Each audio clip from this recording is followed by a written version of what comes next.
give nobody none of my jelly rolls. I wouldn't give you a piece of this cake to save your soul. Come on, man! My mom told me today, before she went away, to be a good boy, she'd bring me a toy. I'm my mama's pride and joy. Now there ain't no use for you to keep on hanging round. I love you, but I've got to let you down. My jelly roll is sweet, it's really hard to beat.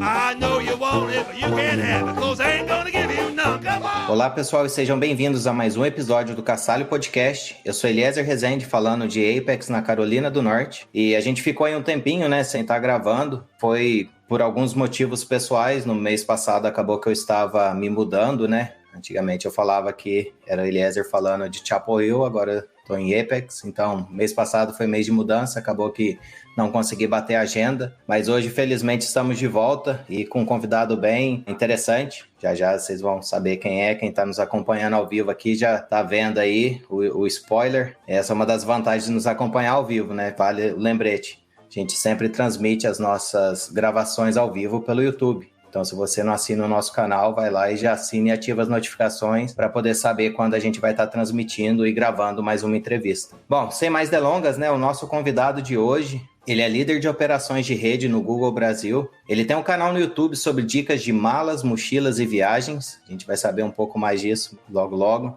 E recentemente ele ministrou um workshop, né, de redes para pessoas não técnicas. Um negócio também que deixou muito curioso e a gente vai acabar perguntando com certeza para ele. E acaba que é um repeteco. Depois de quase 8 anos aí, né? A gente tem o prazer de ter o Lício Fonseca novamente aqui no Cassalho Podcast. Então seja bem-vindo mais uma vez, Lício, ao Cassalho Podcast. Obrigado, Eliezer, obrigado. Cara, sensacional. Depois de praticamente 8 anos, eu não lembro exatamente qual foi o mês que a gente gravou, mas lá em 2012 eu gravei com o Og. E muito feliz de estar aqui, muito obrigado pelo convite. E sei lá, vamos falar de tudo aí. Tem bastante coisa pra gente conversar, tem vários interesses aí, tô bastante feliz de estar aqui. Eu tinha anotado o dia exato, né, quando saiu, mas eu guardei o número do episódio. O episódio foi o número 45. Hoje a gente está completando aí 146 episódios. Então foi no número 45, basicamente depois de 100 episódios o Lício tá voltando, né? A gente vai deixar o link depois. E tem a gravação, que não é neste canal, né? A gravação foi ao vivo pelo Hangouts On Air. Hoje em dia nem existe mais, né? A gente vai deixar os links certinhos, se vocês que não acompanharam, né, a entrevista do Lício há 8 anos atrás, vocês podem estar conferindo lá, mas a gente vai fazer um update aqui, vamos saber tudo o que mudou desde então. Mas eu já adianto que eu não tive coragem de ouvi-lo novamente, eu tenho esse problema, eu não gosto de me ver e de me ouvir depois que é feito, então eu tô... não sei, se vocês quiserem ouvir de novo aí, ouçam, mas não venham me contar nada do que vocês ouviram lá, vamos acreditar só no que eu falar aqui hoje. Tá certo. Mas uma coisa dá para notar, assim, há 8 anos atrás, né, se for a plataforma que a gente usava lá era o Hangouts On Air, era mais ou menos essa ideia, hoje a gente usa aqui o StreamYard, e dá para perceber, assim, como é que mudou a questão de câmera. O Lício hoje ele tá com um microfone aí, que ele tem o canal no YouTube, né, que ele vai acabar usando para o canal do YouTube. Mas isso aí já dá para perceber também o que mudou aí durante esse tempo a nível de tecnologia, né? Mas, assim, o Lício não está muito animado de ouvir antigamente, então vamos focar aqui no que tá, mas aí a gente vai dando umas palhinhas do que rolou lá. Eu acabei que... Não, vamos falar do que era. A gente pode falar, eu só não tive coragem de ouvir, mas a gente pode comentar. Eu lembro de bastante coisa ainda do que eu falei.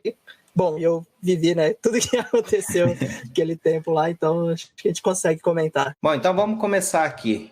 Uma das coisas que a gente sempre pergunta aqui no Castalho, como a pessoa chegou aonde ela tá. Na verdade, eu não vou falar que eu me lembro, porque eu acabei que eu ouvi o episódio recentemente, então é meio que trapaceando, mas você tinha acabado de entrar no Google Brasil naquela época, então já tem aí talvez 8 anos que você esteja no Google, um pouco mais tempo. E, se eu não me engano, você entrou como engenheiro de redes, alguma coisa assim, e hoje você é líder de operações de redes. Como é que foi esse tempo todo no Google? Provavelmente você está gostando, né? Porque continua trabalhando lá. Conta pra gente aí como é que foi essa mudança aí. Em 2012 eu tinha aí exatamente 2 anos, quase 2 anos, né? Que a gente eu não lembro exatamente, novamente, quando foi a gravação, mas eu tinha aí quase 2 anos, eu entrei em 2010. Esse ano eu completo 10 anos de Google. Então já tem 10 anos que eu tô lá em julho, eu faço 10 anos, exatamente no dia do meu aniversário, inclusive. Quando eu entrei para trabalhar no data center, graças aí ao Orkut, a gente tinha um data center no Brasil naquela época. Então, eu entrei justamente para cuidar da parte de infraestrutura de data center no Brasil, e principalmente porque ele atendia o Orkut naquela época. E, claro, a gente tinha toda uma outra infraestrutura de rede. A gente tinha uma infraestrutura de rede naquela época que eu costumo brincar hoje com o pessoal da minha equipe, que praticamente nada do que eu fiz ainda está em produção, né? Nada do que eu realmente fui lá e fiz o deployment ainda está a implantação, nada do que eu fiz a implantação naquela época está em produção. Mas naquela época eu trabalhava focado com servidor, com Linux. Hoje em dia eu já não trabalho com isso, né? Então eu mudei para a área de redes. A gente foi fazer essa expansão da rede aqui na América do Sul. Foi uma coisa assim que foi por acaso, nunca foi a minha área de foco, né? Eu nunca fui tão focado em redes, e principalmente no tipo de rede que é hoje, né? Que a gente trabalha aí desde do cabo submarino que a gente tem, que chega aqui na América do Sul, como a rede metro e todo tipo da rede aí está hoje comigo. E foi uma coisa que eu fui meio que por acaso, foi surgindo na oportunidade, né? Então, assim, você acaba tendo uma empresa nesse porte, você vai vendo oportunidades surgindo, você vai acabando sendo guiado ali dentro e vai, né? Então, também não tenho como dizer aonde que eu vou estar daqui a um tempo, mas desde, se não me engano, 2013 que eu estou cuidando da parte de redes, e hoje em dia eu lidero essa operação no Brasil. Eu estou dentro do time que cuida de South America, que toma conta de toda a América do Sul, mas a gente faz parte do time de Américas. Então, no subtime de Américas tem a América do Sul, e no Brasil, especificamente, eu que cuido. Então, tem bastante mudanças e excelentes mudanças aí para você. A gente fica muito feliz aí que realmente está dando tudo certo. E aproveitei enquanto você estava falando aqui, peguei uma colinha. O episódio 45 foi lançado no dia 16 de setembro de 2012. Então, esse foi quando? Tá quase 8 anos a gente esperou. Bom, a gente espera, né, que você continue crescendo lá dentro do Google, né? Vamos ver daqui 8 anos, quem sabe você volta aí, ou menos, né? Vamos deixar passar tanto tempo assim, senão você volta aqui de novo no Casale e conta pra gente. Mas fala uma coisa pra mim, Lício. Conversando contigo, foi a primeira vez que eu vi a definição de redes metro. Aí depois eu fui ver, eu não sei se eu estou certo ou estou errado, parece que tem a ver com redes metropolitanas, e aí seria mais a questão de ficar mais fácil de falar. Hoje em dia, já te cortando, mas tentar explicar essa diferenciação entre... A gente tem basicamente 2 tipos de rede, que seria o caso. A gente tem uma rede que a gente chama de long haul, que é uma rede que ela vai interconectar grandes distâncias. Isso quando você está envolvendo aí fibra ótica passando em grandes distâncias. E você tem a rede metro, que ela conecta geralmente com a região metropolitana para atender aquela própria região, e ela se interconecta com outras redes metros através de uma rede de long haul. Então, quando a gente fala rede metro, então a gente hoje tem uma rede metro em São Paulo, tem uma outra rede metro no Rio de Janeiro, por exemplo, e assim por diante. Entendi. Eu já ia fazer uma comparação que não ia ser muito a ver com a questão que seria a rede que a gente tem em casa, né? Mas quando a gente fala de metropolitana, seria mais a nível assim, de cidade, né? Para ficar um pouco mais claro para mim, acredito que talvez tenha assim, vários data centers dentro de São Paulo, por exemplo, para construir essa rede. Como é que seria essa questão assim, a nível de estrutura física? Isso é um dado público, por exemplo, porque a principal parte do que a gente cuida hoje de redes, quando a gente fala em redes do Google, a principal parte dela é o que a gente faz um ponto de troca de tráfego, ou seja, um ponto de presença. A gente tem lugares específicos dentro da região metro, na região de São Paulo.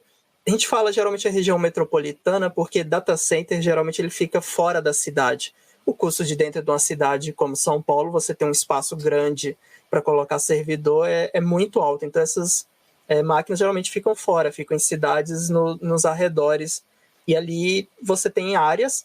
Então, todas as outras operadoras, por exemplo, então você tem operadoras como NET, Vivo, o próprio PTT, e essas operadoras, eles vêm e trocam tráfego com a gente.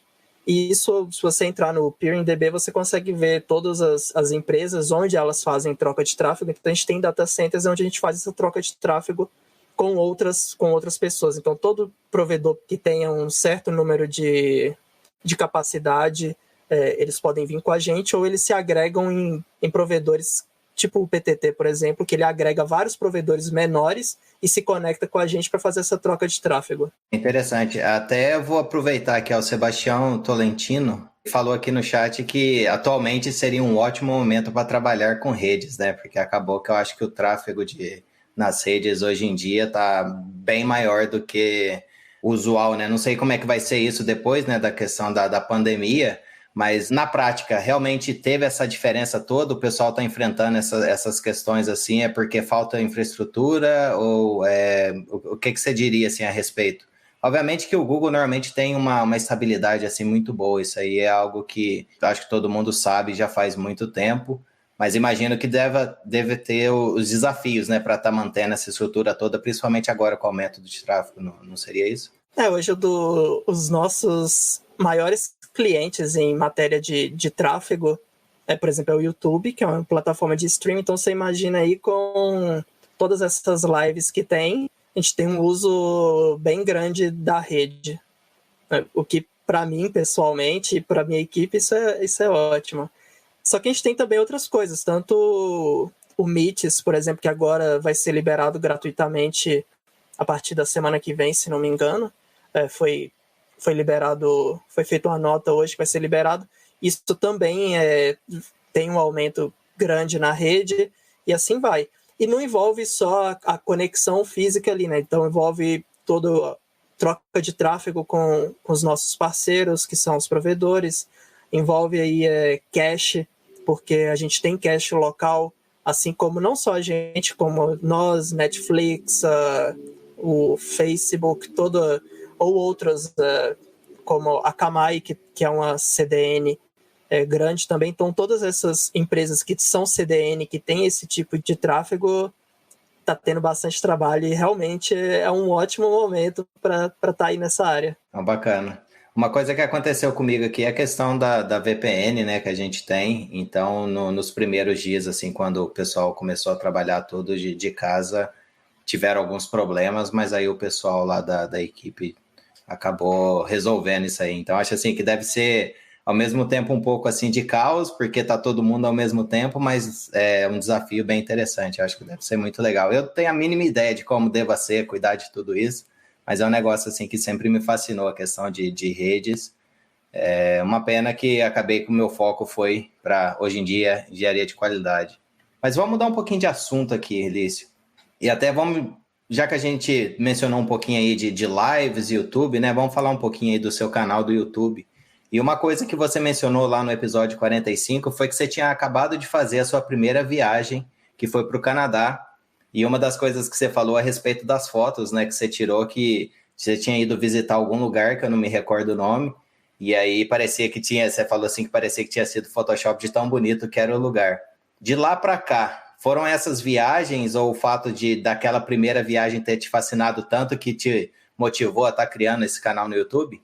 Essa primeira viagem internacional foi em 2008, né? Eu tinha feito essa viagem que realmente foi uma coisa assim que me marcou muito, tenho boas memórias. Inclusive, era para eu estar lá agora nesse momento de férias, mas graças ao Covid aí não rolou. Cara, ali foi o começo, né? Foi do começo. Eu já gostava bastante de viajar desde criança, assim.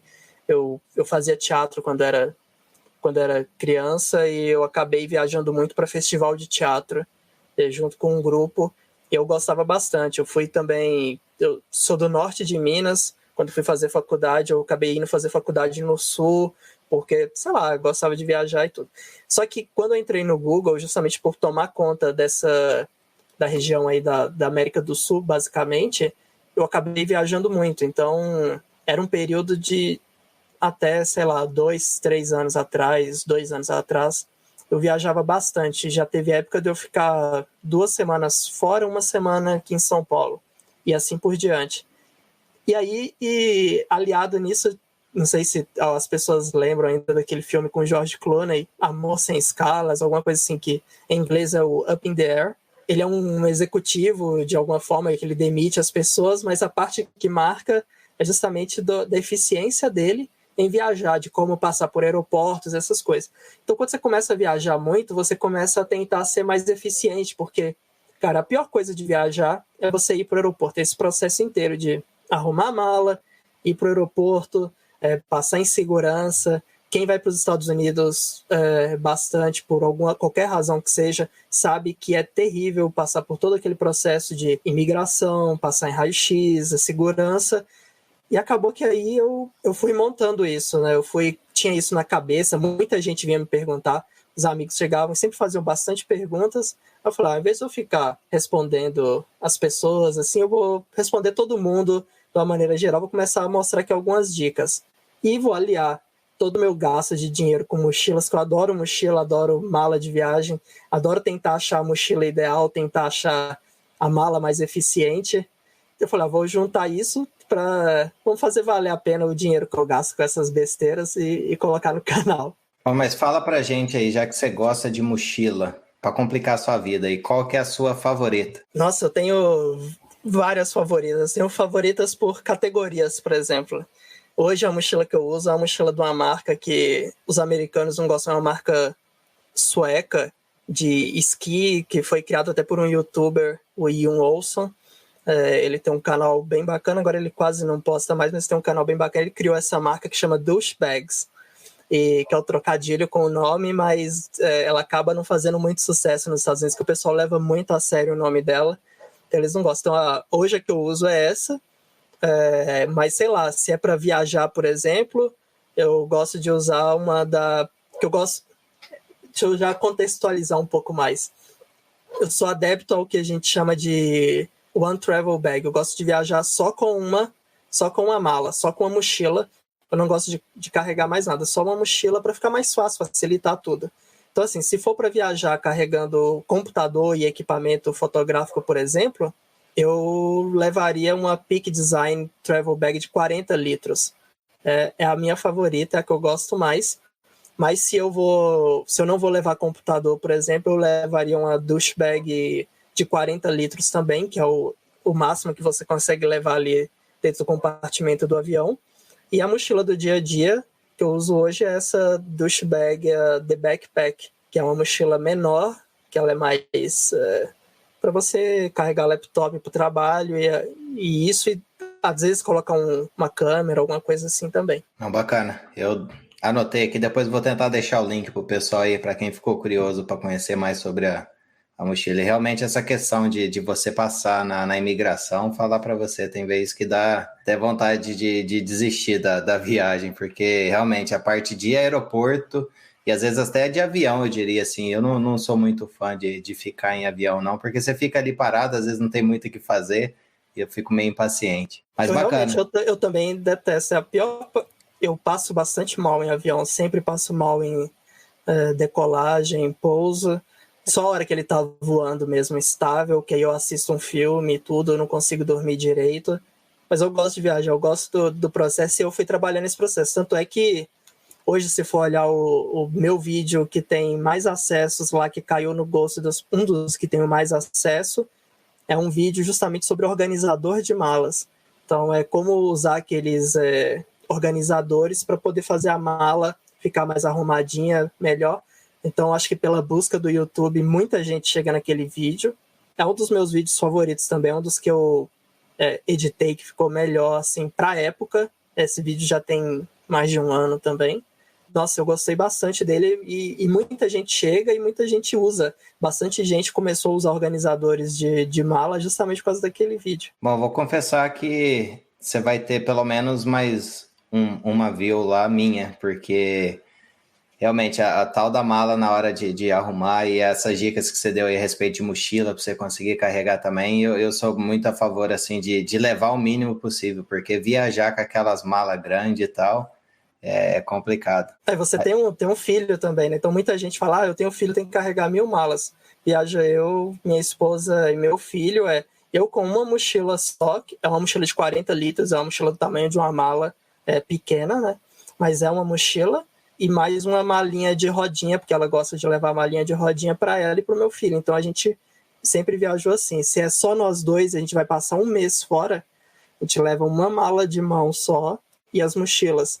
Dá para trabalhar bastante isso e diminuir bastante o peso. A gente só pode levar o que a gente aguenta carregar.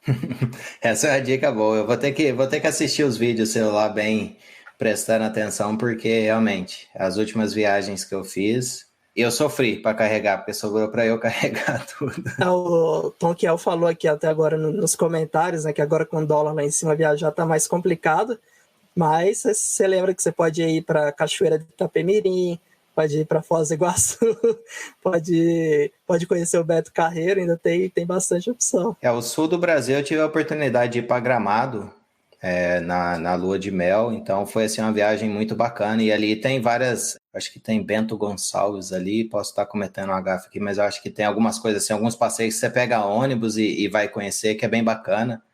Eu não sei como é que tá isso hoje, porque isso foi há uns 4, 5 anos atrás, então, mas pelo menos lá parecia assim ser razoável a questão da viagem, e eu fui fora de temporada, esse é um detalhe, porque parece que na temporada aí lá fica bem caprichada a questão de preço. Bom, já que a gente está falando de viagem, Lício, e o pessoal tá falando a questão assim do dólar, a questão de viajar para fora, você já mencionou aí alguns lugares. Quando você fala de viagem lá no seu canal, você foca mais na questão assim de viajar por avião, ou você também gosta de fazer viagem assim dirigindo, ou ônibus, talvez? No canal, especificamente, é bem focado até em como viajar mais eficiente de avião, ou seja, se você tem que passar no raio-x, vai fazer uma viagem internacional, então você não leva nada acima de 100 ml, como que você leva essa embalagem, tudo que é o que as pessoas geralmente têm mais dúvida. E eu, para te falar a verdade, eu já fiz bastante viagem de carro, eu até gostei bastante das que eu fiz, mas eu nunca fui muito fã de viajar de carro, assim, eu não, sei lá, de ficar dirigindo, passar muito tempo dirigindo. Então eu tenho um canal que eu gosto de assistir de vez em quando, que é o Dakar Overland, que é um pessoal aqui de São Paulo, que eles saem de 4x4 e vão, sei lá, para o Ushuaia, depois eles vão para o Chile, uma viagem que dura 40 dias, por exemplo. Eu não nasci para isso, eu não faria isso, não é muito minha praia, não. Eu acho que eu tô jogando no seu time nessa aí. Também não sei se eu animo, não. 40 dias. Eu gosto muito de dirigir, mas sei lá, talvez um dia pro outro. Mais que isso, eu não sei se eu daria conta, não. Vou deixar uma chamada aqui, ó, pra não dizer que eu tô mentindo, né? O Tom Kiel, ele falou que quem for pra Serra Gaúcha, que ele paga o vinho, ó. Deixa anotado aí, ó, quem tiver. A gente vai deixar o contato dele aqui no show notes e vocês vão lá e cobram o vinho dele. Bom, Lício, uma outra coisa que você mencionou lá atrás, não sei se você vai lembrar disso ou não, foi a questão de action figures. Continua sendo uma coisa assim que você gosta? Como é que tá a coleção? Na época você falou que já tinha perdido a conta, né, de quantos você tinha. Como é que tá a situação de action figures hoje em dia? Bom, essa também é um assunto polêmico na minha vida, porque depois de mudança de casa, essas coisas, você começa a repensar tudo que você tem. E principalmente depois da poeira que você tem quando você expõe action figures, e você tem que limpar isso, você também começa a repensar esse tipo de coisa. E eu, sei lá, eu tô numa fase aí que eu tenho tentado ser mais minimalista. Eu já tem bastante tempo que a minha coleção ela não aumenta, ela estagnou, ela ficou no que ela era. Tem um lugarzinho especial na minha casa, ela fica exposta e tudo, escondido do meu filho. Uma outra parte que era action figures que pareciam mais brinquedos, esses aí viraram brinquedos. Então, assim, eu desapeguei geral e falei, tô entregando aos poucos pro meu filho ir brincando com eles.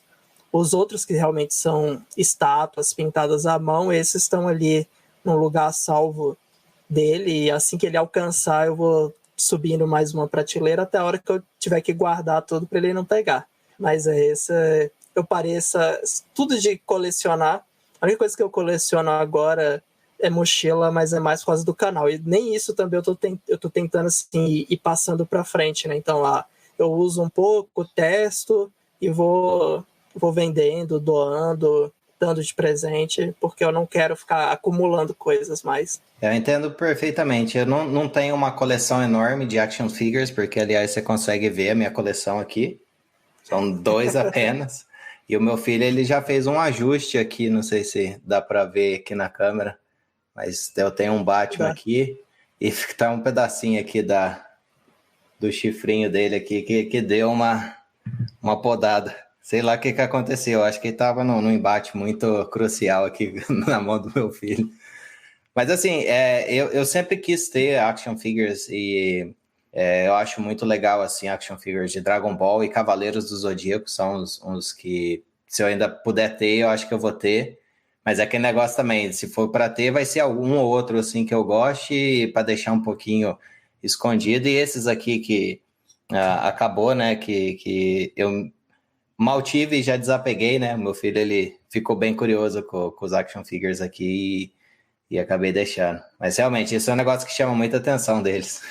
E depois ainda de assistir Toy Story 900 mil vezes, porque eu assisto pelo menos umas 3 vezes por dia, principalmente agora datar um pouco aí o episódio, né? Principalmente agora no isolamento social, eu assisto mais ainda. Então, e Toy Story me ensinou que brinquedo tem que ser para brincar, porque é isso. Então, o que é brinquedo hoje eu já desapeguei e virou pro meu filho. Agora, o que é estátua, esses eu vou guardar mesmo para sempre. E item de colecionador, inclusive elas são numeradas e tudo, então esses eu vou guardar. Realmente, até relacionado, né, aos action figures, o Tom Kell tá falando que é um hobby um pouco caro hoje em dia, porque a procura aumentou, né? Aliás, eu lembro quando eu era pequeno que começou a sair os primeiros action figures de Cavaleiros do Zodíaco. Eu, se eu não me engano, já era um valor assim mais alto, mas eu acho que hoje em dia tem assim muita questão de estátua, né? Action figures maiores. Tinha uma coleção também de um Batman que tinha vários Batmans com várias roupas e vários equipamentos. Eu não lembro quem que fazia isso. Até se eu achasse hoje em dia, era um deles que eu ia comprar. Mas realmente é um negócio assim que você precisa tá disposto a investir uma grana. E se você tem a possibilidade, talvez, do filho ou uma filha estar brincando, não sei se seria um bom investimento, não, porque a curiosidade deles realmente vai querer brincar junto lá. Para ele vai olhar assim, é um boneco ou uma boneca, vou querer brincar. Cavaleiros do Zodíaco aí na nossa época, né? Acredito que nós sejamos contemporâneos aí, né? Cavaleiros do Zodíaco não era nem action figure naquela época, era hominho, né? Então você comprava os hominhos do Cavaleiros do Zodíaco, tinha a revista esqueci o nome agora, que você podia ainda montar o cenário dos Cavaleiros do Zodíaco, mas eu tive alguns e eu tentei, sei lá, 7, 8 anos atrás também, comprar de volta os mesmos que eu tinha naquela época, e cada um custa 200, 300, 400 reais um bonequinho daquele. Eu falei, não vale. Por isso que eu já mal comecei a coleção, parei aqui com 2 por enquanto e tô pensando 10 vezes antes de comprar, porque pode ser que algum outro que eu compre tenha um embate igual o Batman teve ali e perca, tem algum Vamos voltar um pouquinho ao assunto aqui técnico, ou não técnico, né? Um tempo atrás até foi o que acabou motivando assim, essa conversa nossa para estar gravando esse episódio, foi quando você mencionou a respeito de estar oferecendo esse workshop, né? Que, se não me engano, aconteceu no dia 24 de abril, a primeira edição, e hoje é dia 29 de abril que a gente está gravando esse episódio. E o nome do workshop é Redes para Pessoas Não Técnicas. Conta pra gente, assim, o que você apresentou nesse workshop e o que te motivou a estar oferecendo este workshop e tendo como público-alvo o pessoal que não é técnico. Eu queria dizer que, sei lá, eu gostaria de ter uma história mais bonita para contar sobre isso, falar por causa do isolamento, eu queria ajudar as pessoas, mas não foi por isso. É uma ideia que eu já requentei ela, que a gente tem dentro hoje do Google mesmo. A gente geralmente tem alguns treinamentos que é de Googler para outro Googler, então é o G2G que a gente chama. Então é um Googler ensinando outros Googlers a respeito de qualquer outra coisa. A gente tem, claro, Tech Talks, que seriam bem mais técnicos, explicando detalhes ali para gente que já é da área, só que o Google não é feito só de pessoas técnicas em TI, por exemplo. Tem gente lá de marketing, o pessoal de vendas, e muitas vezes as pessoas querem entender como que funciona não só a nossa rede ou a nossa infraestrutura, saber como que funciona o data center, elas querem entender a rede. Então, assim, para você chegar nesse ponto de explicar um data center, explicar o que é uma rede metro, você precisa dar um básico para ela do que é a rede, como que você conecta. Então, aí eu dei um treinamento desse lá dentro, que era de engenheiro para não engenheiros, no caso, né? E aí eu acabei requentando esse mesmo treinamento que eu usei, algumas coisas, adaptei para a minha didática e tentei adaptar ali também para esse estilo remoto, porque o que eu tinha dado naquela época dentro da empresa, ele era presencial, então você conseguia fazer algumas dinâmicas ali, mas usar as pessoas para isso. Então essa é a ideia, ensinar para as pessoas desse básico de conectividade, de entender como que um computador conecta a rede, o que é uma rede, o que é um endereço IP, o que é quando alguém fala assim, eu sei o seu IP, por exemplo, o que isso quer dizer?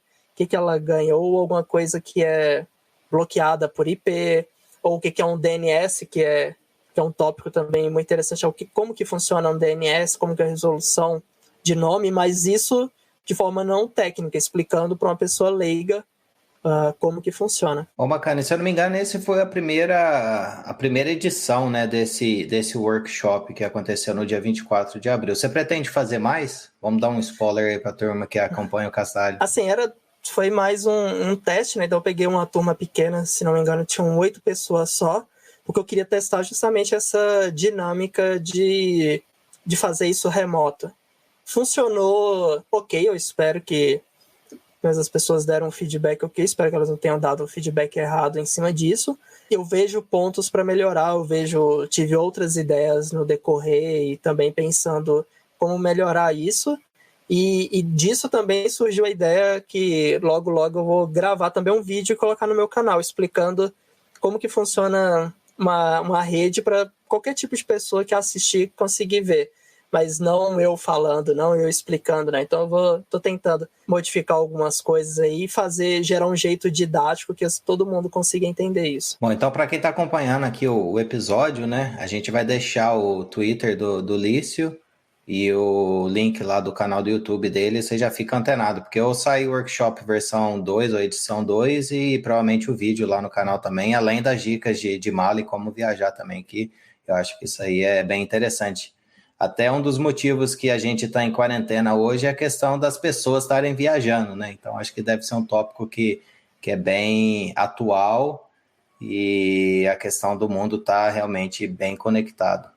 O Tom Kiel, ele mencionou a respeito que ele desistiu total o foco em videogames. E, se eu não me engano, uma das coisas que vocês conversaram, né, você e o Og, lá no episódio 45, foi que você gostava de jogar videogame.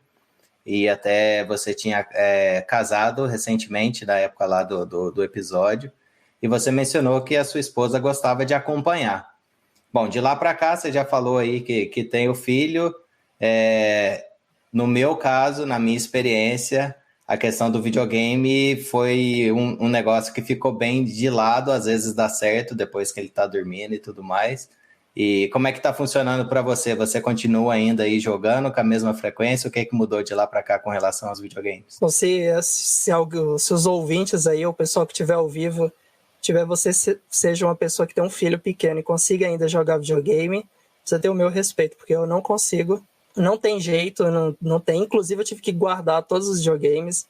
Eu acho que, igual o Tom Kiel falou, eu tinha uma coleção bem grande de videogame, até uma parte fica na casa da minha mãe em Belo Horizonte, uma outra parte está aqui em São Paulo comigo, e não tem jeito, não tem...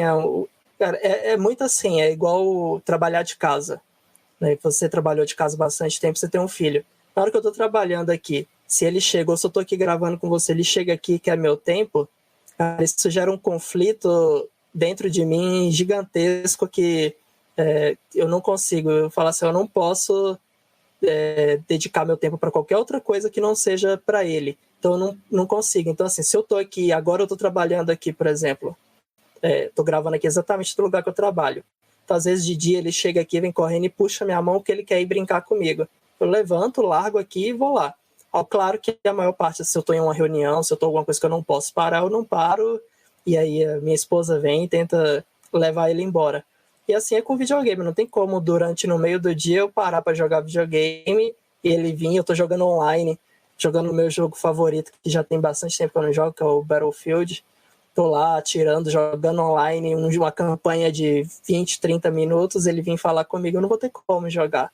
E também com a minha esposa, né? O tempo livre que eu tenho, que eu não tô trabalhando, que eu não tô com ele, que é esse horário que ele vai dormir, eu tô com ela ali, a gente tá junto fazendo nada, mas tá ali junto, então não tem o videogame. Até tentei esses dias, por falar a quarentena, né? Isolamento social, vou aproveitar e vou jogar. Não deu certo também. Bom, a minha tática, o que eu faço às vezes é depois que ele já tá dormindo, então isso aí vai ser ali depois das 11, e aí se eu quero dar uma esticada na jogatina, aí tem que passar talvez um pouquinho da meia-noite. Isso aí vai durar o quê? Uns 2, 3 dias para recuperar, né? Porque a idade já tá batendo, não tá dando para ter poucas horas de sono e manter o mesmo pique que antes.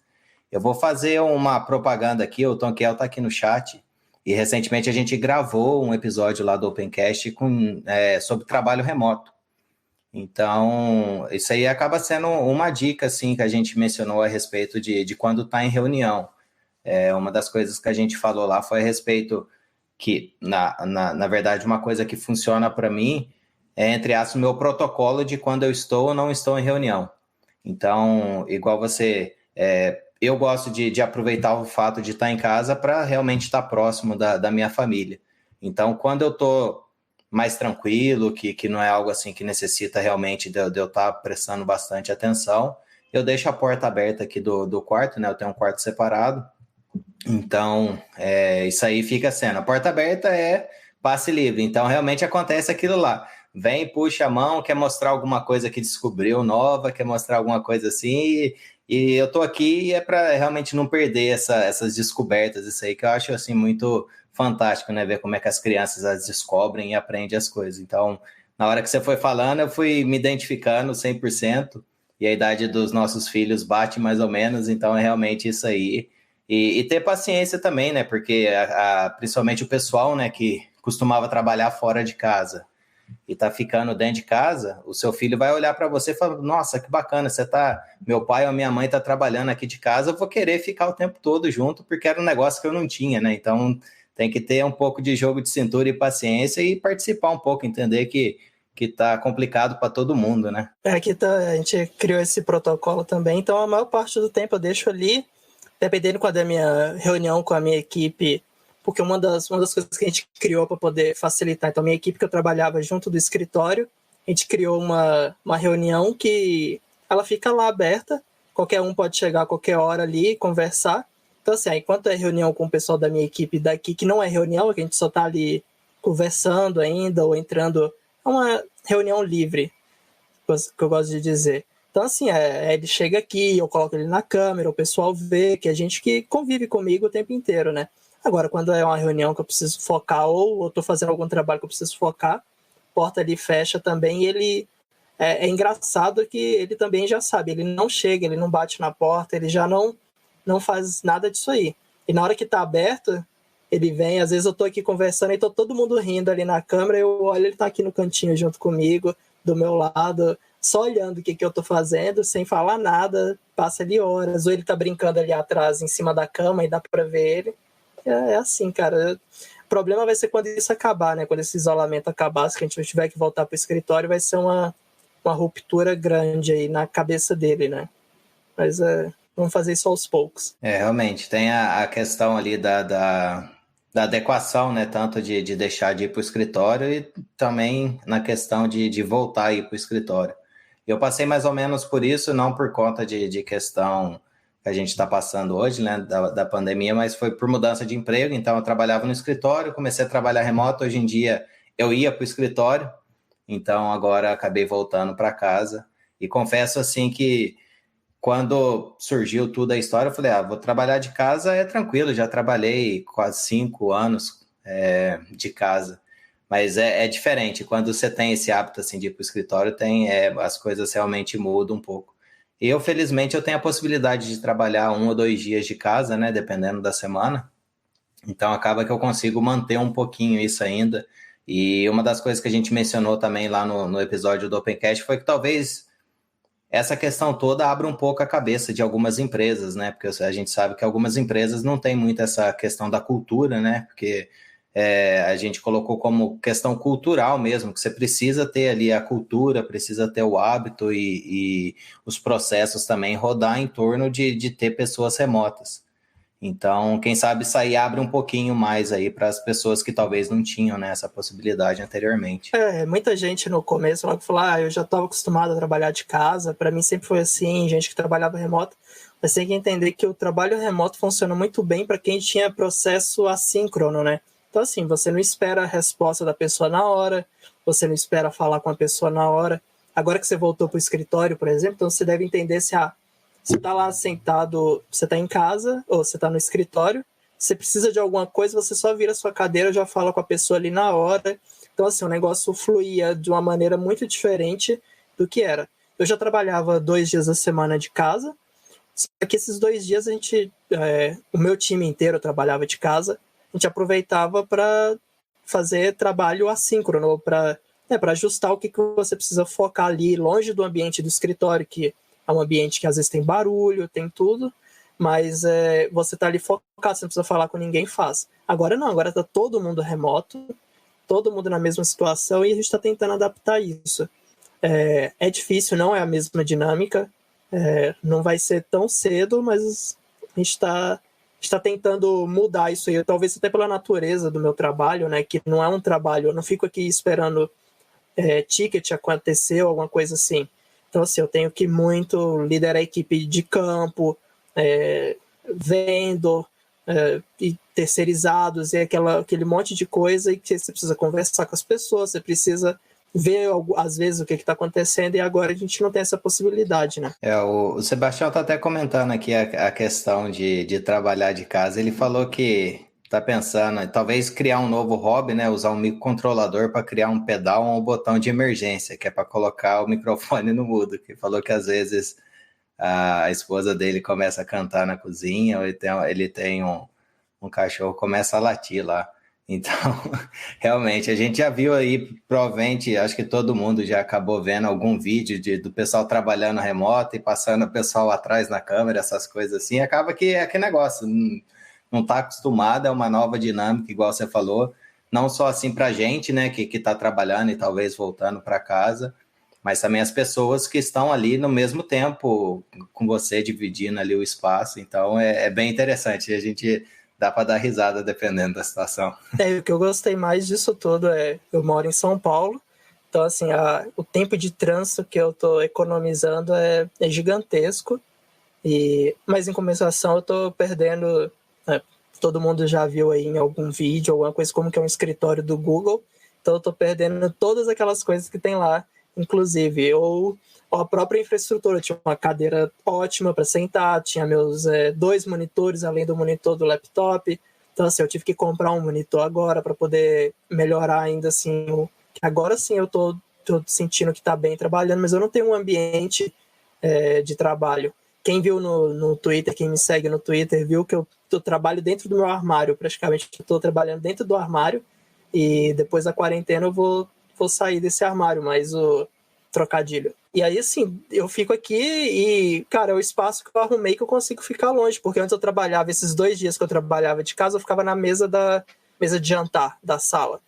E não dava mais para trabalhar desse jeito, porque não tem como. Então eu tive que pegar uma mesa dobrável e trazer aqui para dentro do quarto e ficar aqui, mas eu perdi um espaço aqui do meu closet. Tem isso, tem os ônus e os bônus. Bom, vamos encaixar a última pergunta aqui a respeito disso, a gente vai mudar de assunto logo. Mas o Sebastião aí está perguntando com relação à produtividade da sua equipe, com a questão do trabalho remoto. O que mudou? Você acha que a produtividade chegou a perder muito? Como é que ela foi? Assim, ela mudou provavelmente, mas foi uma questão que está aceitável, uma questão que ainda falta melhorar alguma coisa? Como é que você sente isso? Então, a produtividade, ela em si, no começo, foi um baque maior, acho que pela adaptação das pessoas, isso afeta muito o psicológico das pessoas. Hoje em dia, se as pessoas perguntar como que você tá, para mim nunca foi diferente. Para mim sempre foi assim, já tem 50 dias praticamente que eu estou nessa situação, que eu não saio de casa para nada, né? Nem compras, a gente compra, vem tudo online aqui. Então, assim, a gente está vivendo esse jeito, para mim já está normal, e para minha equipe, algumas pessoas estão se adaptando também. O problema é que a gente tem aí duas coisas, né? Eu tenho gente que trabalha em campo, a gente é o que a gente chama de serviço crítico, né? Então a gente é um serviço essencial, um serviço crítico que não pode parar. Então é data center, então é gente que tem que ir para data center, gente que tem que continuar trabalhando. Então a gente tem uma equipe ainda que continua indo para esses data centers para poder fazer esse tipo de manutenção, para manter tudo funcionando. E isso não para, né? O data center ele não para. A não ser caso, claro, que existe um nível aí que a gente espera se aconteça de contaminação, de coisas desse tipo, pode chegar ao ponto de ter que de ninguém mais sair de jeito nenhum. Mas no começo que a gente não tinha equipe, então era o pessoal que trabalhava dentro do data center mesmo fazendo trabalho para a gente, e às vezes não tinha muito conhecimento das coisas. Então, assim, muda um pouco a dinâmica. No começo foi difícil, hoje a gente já está mais adaptado. E eu diria, assim, que, sei lá, tá rodando aí a 80%, 90% do que estava antes. A gente não teve tanta quebra assim. Eu acho também que não dá para mensurar muito a questão, porque, igual você falou, a questão do psicológico, né? Não só a mudança da forma ou da rotina, mas também tudo que está acontecendo lá fora, né? Talvez a pessoa tenha aí filho, essas coisas assim, acaba que você pensa, putz, se meu filho acabar pegando alguma coisa, essa é uma preocupação que eu tenho, né? Talvez se eu não tivesse o meu filho, eu não tivesse tão pilhado assim com relação a isso. Eu acho assim que não dá para você mensurar, né?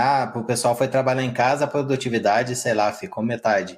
Mas o pessoal foi trabalhar em casa no meio, primeiro, no susto, né? Porque a questão era de um jeito, foi para o outro, e depois tem a questão toda ali de pandemia, todas as coisas que está acontecendo, a preocupação com os familiares, essas coisas assim, que tudo, de certa forma, acaba impactando o psicológico ali. Não dá para você considerar como talvez estado normal, e não sei também como é que vai ser o estado normal, né? Depois que tudo isso aí passar. Porque eu, no caso, acredito que seja muito semelhante a coisa. A gente trabalha em empresas grandes que entende muito o lado pessoal, né? Eles enxergam muito esse lado das pessoas, como que estão. Eles tentam ali prover um ambiente psicológico ali mesmo nesse tipo de situação. Então, assim, tem uma série de coisas que a empresa está fazendo para a gente para poder tentar ajudar, para poder tornar isso menos ruptivo, né? Porque é uma disrupção muito grande. Então, eles tentam ajudar bastante, fazendo, sei lá, tem inúmeras frentes ali para poder melhorar isso. E é claro que eu também, por mim, eu vou tentando fazer várias coisas. Eu me isolo de ler a notícia, eu não quero ficar sabendo quantos morreram, quanto não morreu. Eu só quero saber que eu não morri. Então, eu não tenho como me preocupar com todas as pessoas da minha família inteira, o tempo inteiro, porque se um tio do não sei aonde está saindo de casa... Cara, se eu for ficar me preocupando com isso, eu ficar me estressando com isso, eu não vou conseguir focar na minha família direta aqui, que são as 2 pessoas que moram comigo. Claro que eu preocupo com todo mundo, mas eu evitei ficar sabendo o que está acontecendo, porque eu não tenho como ir lá atrás de cada uma deles voltarem para casa, ou fazer o que for, ou ficar ouvindo quantos morreram, quantos não morreram, porque eu não vou resolver nada disso. O que eu posso fazer é ficar em casa, ajudar a diminuir essa curva aí e o que for, mas eu não tenho como, pela minha saúde psicológica, ficar sendo exposto a esse tipo de todas as notícias, ficar aqui escrafunchando notícia, ouvindo o que o presidente disse, o que o governador disse, eu não prefiro. Claro que eu fico sabendo, não tem como ficar 100% isolado, né? As notícias acabam chegando de certa forma, mas eu não vou ativamente atrás de nenhuma delas. Eu acho que o mais importante para todo mundo é tentar manter aí o psicológico o mais em dia possível. Mas vamos mudar de assunto aqui, porque o papo tá excelente, tá fluindo, a gente com certeza ficaria aqui umas 3 horas. A gente vai tentar manter aqui durante o tempo que a gente normalmente traz os episódios, que é 1 hora. Uma das coisas, né, lá atrás, inclusive, foi a forma como eu te conheci. Foi através da comunidade Ubuntu Brasil. Então, eu estava começando a descobrir o Linux, e eu lembro de você, o Og e outras pessoas estarem ativos lá no IRC da comunidade. Eu parei de me envolver com a comunidade, especificamente a do Ubuntu e do Fedora, depois que foi uma outra comunidade. Hoje em dia eu não estou tão ativo assim na comunidade como eu fui antigamente, principalmente por questões assim também de como a vida acabou me trazendo aqui. Mas diz aí pra gente, Lício, como é que tá essa questão? Você ainda mantém algum contato com alguma comunidade hoje em dia? Como é que tá essa questão? Não, hoje já tem bastante tempo que eu acabei me afastando de todo o trabalho comunitário. Até um tempo atrás eu ainda organizava alguns eventos dentro do Google, que era o Open Source Jam. Então a gente convidava pessoas para ir lá e falar sobre os seus próprios projetos e discutir essas coisas, mas eu mesmo ativamente há bastante tempo já não me interesso mais assim por... É que eu estava conversando até com o Ale Borba. Outro dia o Ale Borba, ele foi community manager bastante tempo de comunidades open source, de desenvolvimento e tudo. Mas o que aconteceu com essa coisa de comunidade? Acho que aquela galera que era do Linux ali de bastante tempo, eu não sei se a gente foi ficando velho e foi fazer outras coisas, a vida foi ocupando com outras coisas, ou se realmente essa questão de comunidade de Linux em si, mais especificamente, que é o que a gente fazia mais parte, ela foi diminuindo, né? Então, assim, antes precisava ter muita tradução, que eu não sei hoje como que tá, não sei se ainda tem gente traduzindo. Outro dia eu tentei procurar ali o que tinha acontecido com a comunidade do Ubuntu BR, eu não achei nada funcionando, nem do Fedora. Então, assim, eu não sei se as pessoas não foram mais... Não sei se o Linux passou a funcionar tão bem que ninguém mais precisa de ajuda com nada e não tem mais comunidade, ou se foi a gente mesmo que tomou outros caminhos da vida e não faz mais parte desse tipo de comunidade, de ajudar a traduzir. O desenvolvimento ainda acontece, né? Talvez ainda mantido principalmente pelas grandes empresas que ainda mantêm, tanto no Ubuntu com a Canonical, o Fedora com a Red Hat e assim por diante, que ainda mantém as coisas funcionando. E claro que deve ter alguma comunidade ou outras empresas pequenas que existem também, um monte de empresa nesse ecossistema que desenvolve software, mas a maior parte das coisas parece ter mudado muito para a web, né? Então, as pessoas não se importam muito mais com o sistema operacional, todo mundo quer saber mais de aplicação web, comunidade mais voltada aí a Python, ou framework de desenvolvimento web, coisas desse tipo. É uma outra coisa que eu acho que pode ter acontecido, né? Eu não, igual eu falei, por dentro assim de comunidade de Linux especificamente, faz muito tempo que eu não participo da forma que eu participava. Aliás, a forma que eu participava era basicamente fazendo pergunta, né? Foi uma época que eu aprendi bastante, então até vou aproveitar aqui e deixar o meu obrigado para você, que você me ajudou várias vezes. Então, me ajudou ali no meu início com o Linux, foi a comunidade em si, a Ubuntu Brasil naquela época, que falando naquela época porque era quando eu participava, era muito assim, um ajudava o outro, então me ajudou particularmente a aprender bastante sobre isso. Mas hoje o que eu vejo assim é que tem muitas formas, né, de comunidade, porque antigamente o pessoal se reunia tudo no IRC, era basicamente ali a única forma que você tinha. Mas, por exemplo, uma comunidade que eu estou mais presente, ou pelo menos eu acompanho um pouco mais, é a comunidade Python. Mas aí você vê, por exemplo, você tem grupo no Telegram, você tem grupo no Facebook, você tem grupo, talvez no IRC tem alguma coisa ainda que tenha a respeito. Então, eu acho que hoje tem ali, não é aquele negócio onde você tem um único lugar onde todo mundo encontra, talvez está um pouquinho mais disperso. Então, por isso que a gente tem essa sensação que não é mais a mesma coisa. E também tem a questão também, assim, no começo a gente está aprendendo, então a gente fica ali, quer participar, quer talvez ajudar o outro a responder a pergunta, só que outras pessoas vêm também. Então, você liberando um pouco o espaço para todo mundo ter a oportunidade ali, tanto de fazer pergunta quanto também de ajudar, eu acho que é assim que funciona e todo mundo acaba ganhando no fim das contas. A gente tem, uma das coisas que eu aprendi muito com isso da comunidade é que a gente às vezes toma certas coisas por garantido, né? Que as pessoas já vão saber, ou que se você aprendeu sozinho, outra pessoa vai aprender também, e não é assim. Não é porque, inclusive, você achando que aprendeu sozinho, você não aprendeu sozinho. Alguém te ajudou de alguma forma, um documento que você achou. E naquela época, sei lá, a gente escrevia bastante documento, a produção era muito grande de coisa, porque tudo que você estava descobrindo, você queria compartilhar aquilo, né? Então, você tinha essa vontade de aprender, resolver seus problemas e compartilhar para outras pessoas. E, incrivelmente, qualquer coisa que você colocasse na internet de documentação, por exemplo, ou de alguma coisa assim, você tinha gente indo atrás daquilo, você acabava recebendo feedback e tudo. Eu tenho até hoje um script que eu fiz em Perl, no Vivo Linux. Esse script deve ter pelo menos uns 15 anos que está lá, que eu nem sei o que faz mais. E até hoje eu recebo notificação no e-mail de alguém que chegou e foi fazer alguma pergunta lá em cima daquilo, que nem eu sei mais como que lê aquilo, o que aconteceu. Então, assim, as pessoas vêm e tudo ajuda. A gente às vezes está conversando aqui e você fala, mas a gente... é só duas pessoas conversando, assuntos aleatórios, o que isso vai ajudar na vida de alguém? Cara, ajuda. No episódio lá de 8 anos atrás que eu participei com o Og, eu falei de um monte de coisa mais da minha vida, né? Era praticamente uma entrevista comigo. Sei lá, 2 anos atrás ou 3 anos atrás, entrou um rapaz, o Raul, se o Raul estiver ouvindo aí, um abraço, Raul.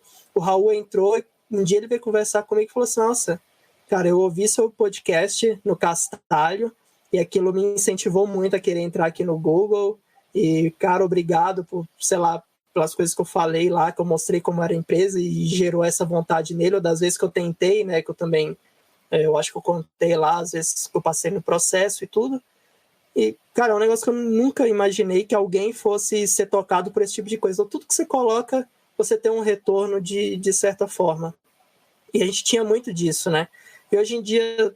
não sei se tudo já está lá pronto, se as pessoas já chegam para tudo, ou se as pessoas estão mais interessadas realmente em desenvolvimento mais web aí, não tão mais focado no servidor, desktop, resolução de problemas do X, fazer o X funcionar, fazer a placa da NVIDIA funcionar.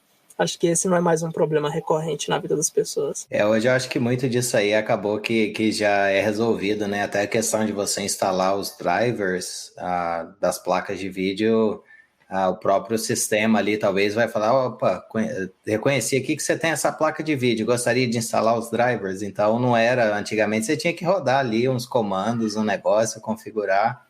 Então, assim, isso mostra que facilitou e eu acho que foi o que você falou mesmo, a questão do foco mudou um pouco, né?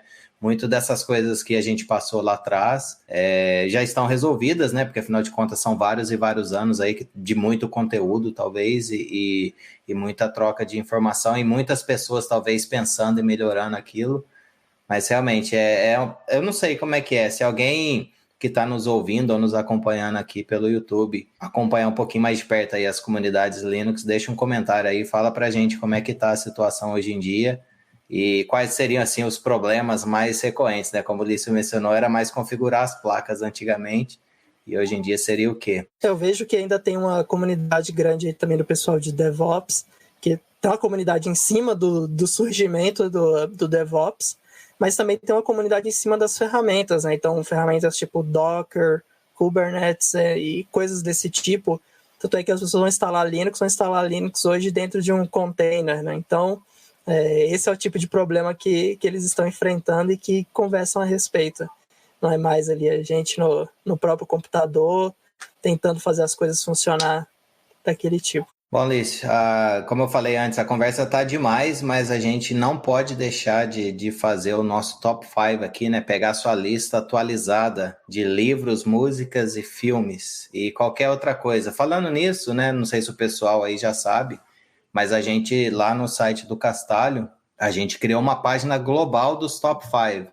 Então, todo mundo que passou até hoje aqui no Castalho e o Lício agora com o top 5 dele atualizado, a gente está colocando isso numa espécie de um banco de dados e a gente tem o top 5 global. Então, se você ficou curioso para saber quais foram os livros, as músicas, os filmes, a gente teve lá também Sabor de Pizza, por exemplo, o pessoal do Pizza de Dados, né, participou aqui conosco e deram dicas de de pizzas, então a gente tem uns top 5 inusitados lá. Mas hoje a gente quer saber aqui do Lício, qual que seria aí, vamos começar aqui com livros, quais seriam assim os livros que você gostaria? Não precisa ser livro técnico, não precisa ser relacionado à rede, né, que a gente mencionou, mas assim, livros que você gosta, seja técnico, não técnico, se você gostar de ler, obviamente.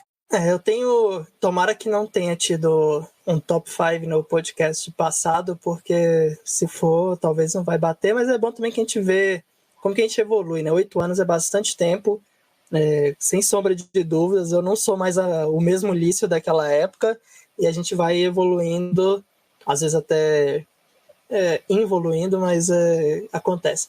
Sei lá, eu não tenho um top 5, eu consegui pensar aí em 2 e um inclusive mais recente. Eu tenho esse terrível problema que muitas vezes alguém me pergunta um top 3, um top 5 aí, mas eu acabo não lembrando de tudo. Eu vou pegando algumas coisas mais recentes ou, claro, sempre tem alguma coisa que sai na mente.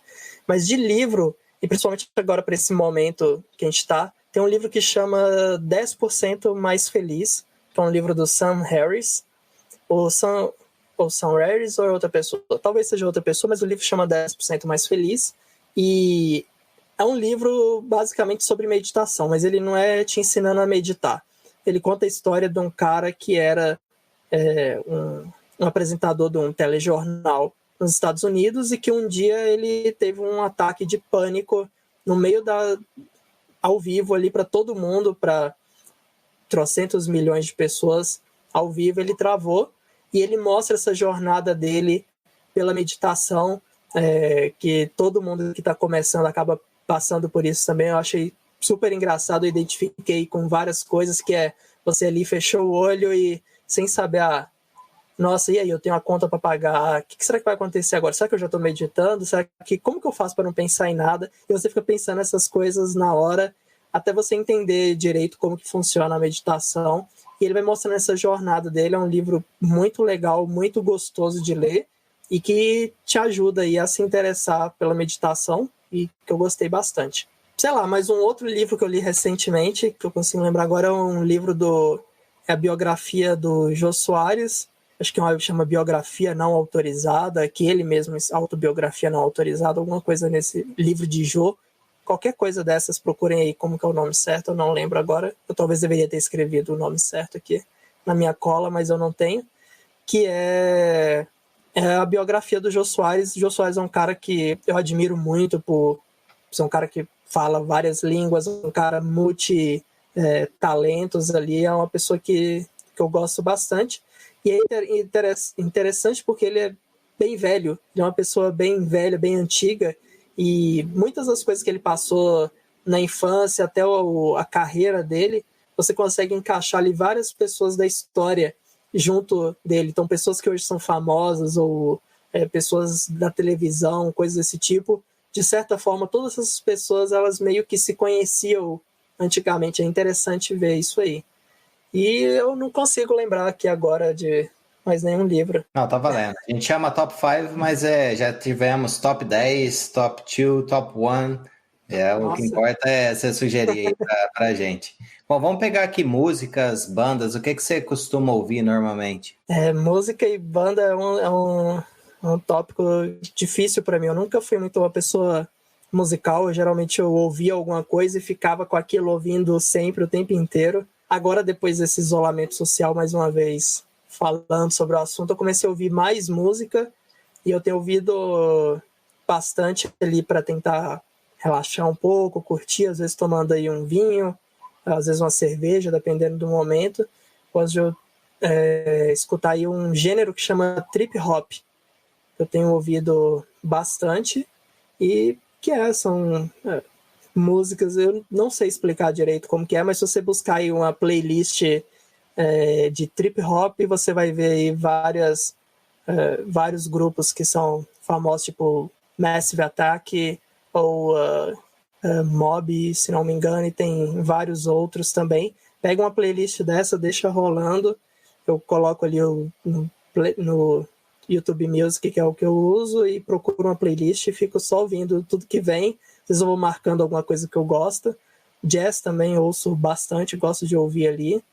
Mas eu não tenho nenhuma banda específica para indicar, não. Não, bacana. A gente vai tentar achar alguma playlist aí e deixar o link. E com relação a filme, série, isso aí, você teria alguma coisa aí que você acompanha? O que você recomendaria que a gente... Para conhecer um pouquinho mais do Ulisses, o que seria aí? Isso é boa. Filmes tem séries, também tenho bastante... Quer começar por série? Vamos falar de série, então. Série, eu assisto muita série, muita. Até no meu Instagram eu coloquei lá uma pergunta, para perguntas no top 3 de qualquer coisa, eu lembrei algumas aí, que era justamente séries. A minha série favorita de todos os tempos é How I Met Your Mother, que é um sitcom bem leve, bem gostoso ali de assistir. Eu me diverti muito assistindo essa série. Eu sou difícil de ficar triste, mas o final dela eu realmente fiquei triste, assim como se fosse comigo. Eram pessoas que estavam ali, praticamente meus amigos ali o tempo inteiro, então eu levei muito a sério assistindo isso. Uma outra série que eu gostei muito também foi Battlestar Galactica. É uma série sensacional, é uma série... A gente pode dizer que é um tema meio apocalíptico, né? Que é justamente os planetas, as pessoas são destruídas, as pessoas têm que viver em naves, e vivendo em naves ali, elas têm que... Não é sobre... O seriado não é sobre... os extraterrestres, né, que no caso não eram extraterrestres, eram androides, que eram robôs, que eram máquinas lutando contra humanos, mas é mais como que os humanos reagem a esse tipo de situação, como que os humanos viveram ali, como que eles iam se reorganizando como sociedade. E é muito... eu ia falar uma palavra, mas é muito bom. Quem puder, se não me engano, ela vai voltar agora no Amazon Prime. Eu vi alguma notícia dessa, então se ela voltar, assistam. É uma série grande, mas vale muito a pena. Deixa eu ver, uma outra série que eu gostava muito era Fringe, uma série antiga. Eu assisti, gostei bastante dela. Ela era uma das minhas favoritas.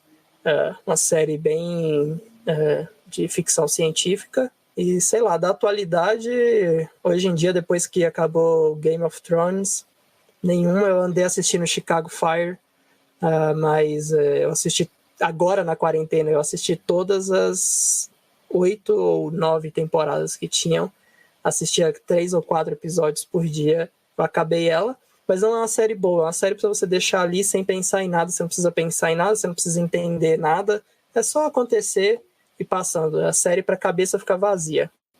E Dark é um seriado aí do Netflix, que é muito bom também, mas é um seriado que você precisa pensar, precisa assistir prestando atenção, que eu gosto bastante. Não, bacana. E para adicionar aí nessa lista aí, você teria algum filme, alguma coisa, ou vai fechar por aí? Filme tenho 2 filmes que eu gosto muito. Um deles, o primeiro é Os Infiltrados. Esse é de longe um dos meus filmes favoritos da vida. Eu gosto muito daquele diretor, gosto de todo filme que ele faz, para mim é muito bom. Cara, é um filme que os atores eram bons, o enredo do filme é muito bom, você fica ali preso naquele filme o tempo inteiro e o final é surpreendente. Quem não assistiu, eu não vou contar, mas eu imagino que todo mundo tenha assistido, é um final que literalmente explode sua cabeça. E eu tenho outro filme também que eu gosto muito, que é o Lisbela e o Prisioneiro, é um filme brasileiro. Geralmente eu não gosto de comédias brasileiras, eu tenho um certo preconceito com todos aqueles filmes meio da Globo, que sei lá, Porchat e não sei quem, todas essas comédiazinhas que era um seriado e viram filme, mas Lisbela e o Prisioneiro é um filme antigo, mais antigo ali, mais meio que da época do Alto da Compadecida, que é um filme que eu gosto bastante pela estética de cordel, talvez porque eu tenha feito teatro por muito tempo e que eu gostava desse estilo de estética, um estilo mais cordel, um estilo meio ali do sertão também. É um filme que me agrada bastante. E tem mais, mas eu acho que esses 2 fecham. Bacana, bacana. Bom, o Sebastião comentou aqui, falou que quem assistiu Battlestar Galactica e não assistiu Caprica. Ele estava esperando você sugerir esse. Não sei se você já chegou a ver ou não, mas ele deixou aqui, eu acho que tem a ver um com o outro. Eu confesso que não assisti nenhum nem outro, então eu não vou poder falar. E eles mencionaram aqui também, o Tom Kiel e o Sebastião mencionaram a respeito do Stargate. A Stargate eu nunca vi. O Caprica eu assisti também. O Caprica, ele é mais um... Ele é um prequel, né, do Battlestar Galactica. Ele é o que aconteceu antes do Battlestar Galactica. É bom, não é ruim para quem é fã. É um fanservice completamente, mas eu vou discordar um pouco do Sebastião, né? Eu não sei se ele falou... Acho que ele falou que tinha que assistir um primeiro do que o outro, mas eu acho que você pode assistir um separado. Eles se completam em qualquer ordem que você assistir. Você vai curtir, vai se divertir também. Excelentes dicas aí, o Tonquel aprovou, gostou das dicas, está nos acompanhando aqui ao vivo. Bom, Lício, bate-papo aqui, excelente, tá muito bacana, a gente acabou extrapolando um pouquinho do que a gente costuma trazer aqui em termos de tempo de episódio, mas eu acho que valeu a pena aí para poder fazer um refresh, né, desde quando você teve a primeira vez aqui no Castalho. Mais uma vez, muito obrigado por ter aceito o convite. É uma honra ter você aqui conosco novamente. E eu gostaria de deixar esse momento aqui para você, sei lá, fazer sua propaganda, jabá, dizer aí suas palavras finais aí do episódio. A minha propaganda jabá é, sei lá, se a pessoa tem interesse em qualquer besteira que eu falo, porque infelizmente para alguns ou felizmente para outros, nas minhas redes sociais eu não costumo falar nada técnico, às vezes eu costumo falar coisa técnica ali, mas geral, eu falo de tudo, eu gosto de falar de tudo porque eu não sou só o meu trabalho, eu não sou só as coisas técnicas, eu gosto de discutir tudo, gosto de falar de tudo, coisa interessante, que a gente ficou aqui quase 1h30 conversando. Então, quem quiser saber qualquer aleatoriedade que eu falo, pode me seguir lá no Twitter, que é @Lício. No Instagram tem um monte de foto aleatória também que eu tiro, coisas que eu ando fazendo, tá lá também. Às vezes eu posto, às vezes eu não posto, às vezes eu me irrito e não quero mais fazer parte de nenhuma rede social, mas no geral elas estão lá. E o canal no YouTube que eu também posto quando dá na telha, quando eu tô inspirado, quando eu quero fazer alguma coisa, porque obviamente eu não vivo de nenhuma dessas coisas, então assistam lá, peçam qualquer tipo de vídeo que quer ver, e aí o dia que cismar eu vou fazer um. Mas é isso, muito obrigado pela oportunidade de vir aqui falar com você e com toda a audiência do Castalho. Muito feliz de ter continuado, né, o podcast, mesmo depois que o Og teve que sair. Cara, sensacional, muito obrigado, Eliezer. Obrigado a todo mundo, obrigado a quem estava assistindo aqui ao vivo, principalmente ao Tonquel e ao Sebastião ali, que estão frenéticos nos comentários. Muito bom. E obrigado, gente. A gente que agradece. Foi um episódio aí muito bacana. Obrigado mesmo, Lício. E o Code Show, né? O Bruno Rocha teve aqui também, mandou um oi, nos acompanhando ao vivo. Só pra gente dizer todo mundo aí que aguentou aí esse bate-papo aqui junto conosco. Bom, mais uma vez, muito obrigado, Lício. Obrigado a todo mundo aqui que nos acompanhou ao vivo. É muito bom ter assim. A gente sempre tenta estar fazendo as perguntas, né, que o pessoal deixa aqui. Obrigado a todo mundo que vai nos ouvir depois, né, pelo áudio, né, quando sair o episódio. Qualquer coisa, qualquer sugestão que vocês tiverem, acessa lá o castalho.info, deixa um comentário, sugere lá que a gente está sempre tentando trazer aqui pessoas para estar nos inspirando, né? O Lício foi uma delas hoje e aí a gente vai estar voltando. Bom, obrigado a todo mundo e até o próximo episódio. Abraço. Tchau, abraço.